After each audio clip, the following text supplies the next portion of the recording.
నేను గొడవ పెట్టుకున్న నాయకులినా?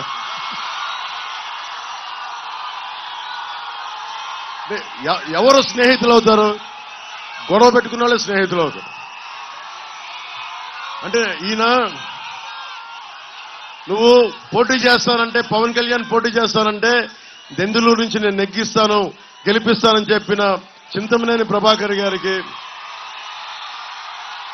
మనస్ఫూర్తిగా నా హృదయపూర్వక నమస్కారాలు. ఆయనతో గొడవ పెట్టుకోవడం కూడా అందంగా ఉంటుంది. నాకు ప్రేమ ఉన్న చోటే గొడవ ఉంటుంది. ఏం ప్రభాకర్ గారు? మా ఇద్దరికి ఆ సామరస్యం కుదిరింది. అంటే గొడవతో స్టార్ట్ అయిన మైత్రి చాలా బలంగా ఉంటుందని చెప్తారు. గొడవతో స్టార్ట్ అయిన మైత్రి ఏమంటారు? బండి మీద ఎక్కారు, మిమ్మల్ని అడుగుతూ ఉన్నా.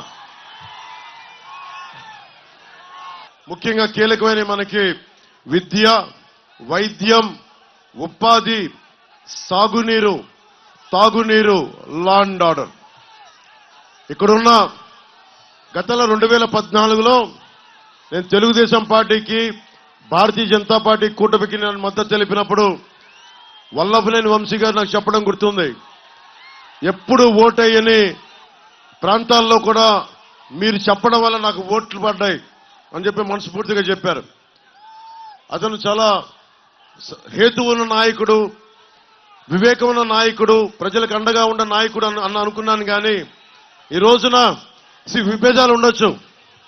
నేను చంద్రబాబు గారితో విభేదించాం, చింతమనేని ప్రభాకర్తో విభేదించాం. ఎక్కడా కూడా పాలసీ దాటి వ్యక్తిగతంగా కానీ ఒక్క మాట మాట్లాడాలి. ఆయన కూడా అంతే, నాతో మాట్లాడారు, విభేదించాం.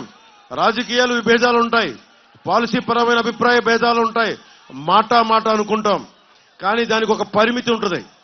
కానీ వల్లభనేని వంశీ గారు నాకు ఇందాక మన యాదగడ్డ వెంకట్రావు గారు చెప్తా ఉన్నారు, మీరు కూటమికి, ముఖ్యంగా జనసేన మద్దతుదారులకి, జనసేన నాయకులకి, జనసేన వీర మహిళలకి ప్రత్యేకించిన విన్నపం,